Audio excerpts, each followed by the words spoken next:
Good morning to all. From this lecture, EC8691 Microprocessors and Microcontrollers, third year ECE, Unit 2, 8086 System Bus Structure. In previous lecture, we have discussed the introduction of 8086 and the addressing mode of 8086 and the instruction set of 8086 and the assembly language programming and interrupt interrupt service routines. Now, in this lecture, we have to discuss about the topic the basic configurations of 8086 signals and the system bus structure of 8086 and the multiprocessor configurations, and also finally the introduction of advanced microprocessors. Now, the 8086 signals, the bus is a set of conducting lines that carries data, address and control signals for establishing the communication between the system components, and 8086 minimum and maximum mode of 8086 generate control signals. The 8086 microprocessor is a 16-bit microprocessor available in 3 clock rates, that is 5, 8 and 10 MHz. The processor operates in a single processor or multi-processor configurations to achieve high performance. So, we shown in figure the pin configurations of 8086. It is a 40-pin IC which operate on 5-volt power supply. Now, the 8086 signals can be different categories. That is a common function in minimum as well as maximum mode. Number 2, special functions in minimum mode. Number 3, special functions in maximum mode. In minimum mode signal, the memory input and output in this pin is used to memory access or an input output access. When it is low, it accesses the input output devices, and when it is high, it accesses a memory. And another pin is interrupt acknowledgement. In this signal, used as a read for interrupt acknowledgement cycles. In other words, when it is goes low, it means that the processor has accepted to interrupt. It acts as a low during T1 and T2 of each interrupt acknowledgement cycle. And third pin is ALE, address latch enable. This output signal indicates the availability of valid address on the address or data lines, and it is connected to latch enable input of latches. This signal active high. And finally, data transmit and receive. In this, output is used to control the direction of data flow through the transceiver, that is a bidirectional buffer. Now, when the processor send out data, the signal is high, that is logic 1, and when the processor is receiving the data, the signal is low, that is a 0 logic. Now, the maximum mode signal, the status lines, that is called S not S1 and S2. It is reflect the type of operations being carried out by the processor. Now, the system bus structure of 8086. First of all, a bus is a set of wire used for transferring information between components in a computer system is called a bus. There are two types of buses. Number one, internal bus. Number two, external bus. The internal bus, if a bus connecting two major components within a major components, that is IC, such that the connection between the control unit and internal resistance or register of the microprocessor. The external bus, when a bus connected to two major components such as microprocessor unit and interface unit, it is called external bus, that is a interface memory or input output. If a system components other than the microprocessor unit can be master of the bus, then all of the address and data lines and most of the control lines must capability logically disconnected from the CPU or bus control logic. The 8086 has combined address and data bus commonly referred to as a time multiplexed address and data buses. Now we see the 8086 system bus architecture.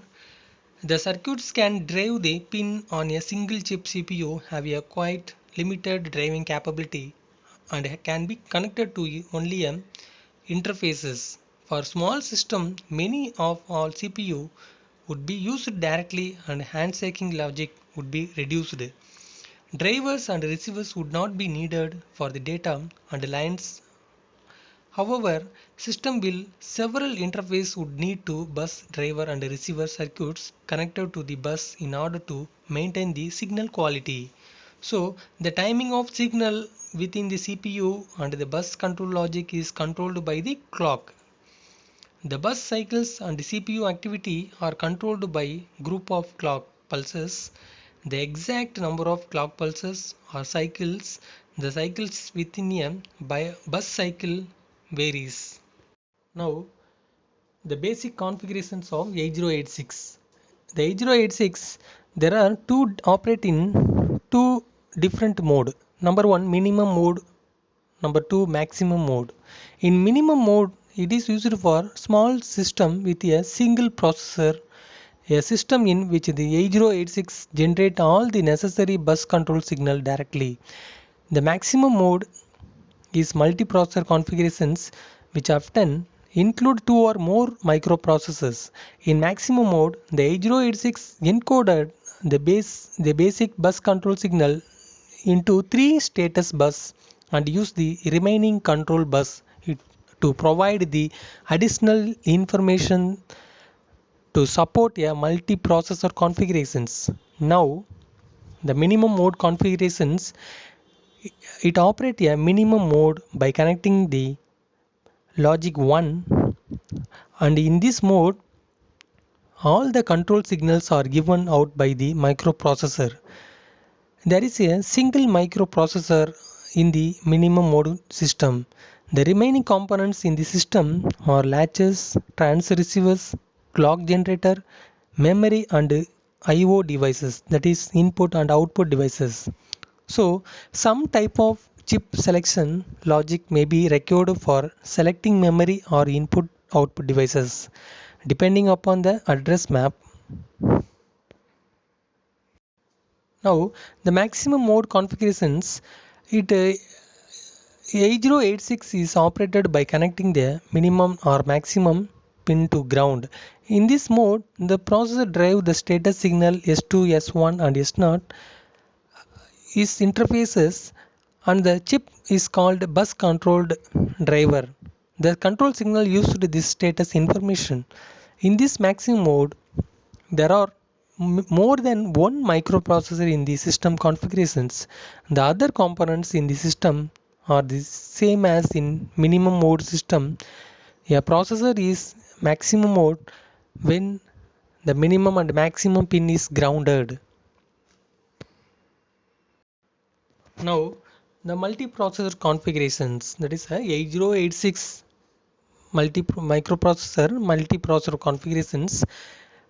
The multiprocessor system refer to the use of multiple processor that execute in instruction simultaneously and communicate using separately.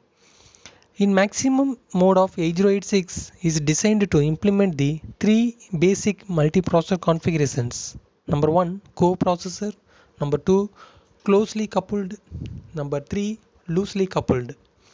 In coprocessor and closely coupled configurations are similar in the both the CPU and the external processor. Number one, memory. Number two, input output system. Number three, bus and bus control logic. Number four, clock generator. In both of these configurations, 8086 is master or host and supporting the processor is a slave. Now, the coprocessor configurations. The 8086 microprocessor is not sufficient to satisfy the requirements for such applications. 8086 must be supplemented with a coprocessor that extend the instruction set in the direction that will allow the necessary special computations to be accomplished more efficiently. The multiprocessor system in a system containing a CPU and coprocessors. The 8086 microprocessor has no instruction for performing floating point arithmetic, but by using an Intel 8087 numeric data processor as a coprocessor, an application that heavily involves floating point calculations can be readily satisfied. Both CPU and coprocessor execute their instruction from the same program. The 8086 is supported to perform the opcode fetch cycles and identified the instruction of 8087 coprocessor.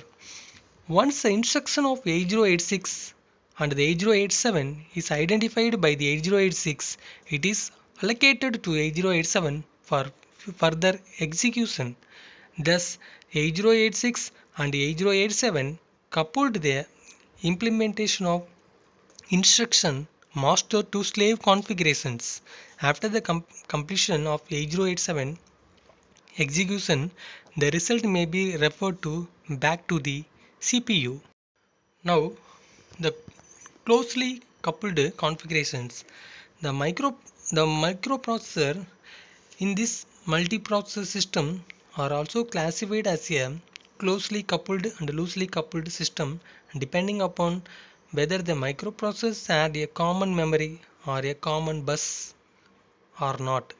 The 8086 also support another type of external processor referred to as a independent processor, which unlike a coprocessor execute its own instruction system. Here we shown in the figure closely coupled configurations, the same bus control logic and clock generators. To minimize the cost, the independent processor can be tied to CPU to form a closely coupled multiprocessor system in which both share the same clock and bus control logic. For instruction fetches and data reference, the independent processor accesses the bus through CPU lines. Instead of using special instructions such as escape and wait, and communication between the host and independent processor is accomplished through shared memory space. Now, the loosely coupled configurations. The number of modules of 8086 can be interfaced through a common system bus to work as a multiprocessor system. So the loosely coupled configurations provide the some advantages. Number one, high system throughput can be achieved by having a more than one CPU. Number two, the system can be expanded in modular form. Each bus must module in independent unit and normally separate PCB board. Therefore, a bus master module can be added or removed without affecting the other modules in the system. Number 3. A failure in one module normally does not causes a breakdown of entire system, and the fault module can be easily detected and replaced. Number 4. Each bus may have a local bus to access dedicated in the memory or input output device, so that a greater degree of parallel processing can be achieved. Now, more suitable to parallel application due to the modular organization. Now, the loosely coupled configurations, we see the diagram. It is used for minimum size to large system.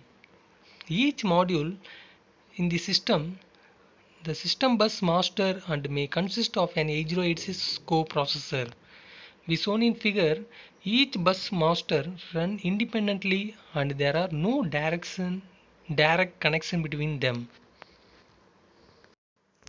Now, the loosely coupled multiprocessor system, more than one bus master module may have two shared system bus. Since each master is running independently, extra bus control logic must be provided to resolve the bus problem. This extra logic is called a bus access logic, and it is responsibility to make sure that only on one bus master at a time. As control of bus, simultaneously bus request all resolved on a priority basis. There are three schemes for establishing priority. Number 1, daisy chaining. Number 2, polling. Number 3, independent requisitions. Thank you for watching this video.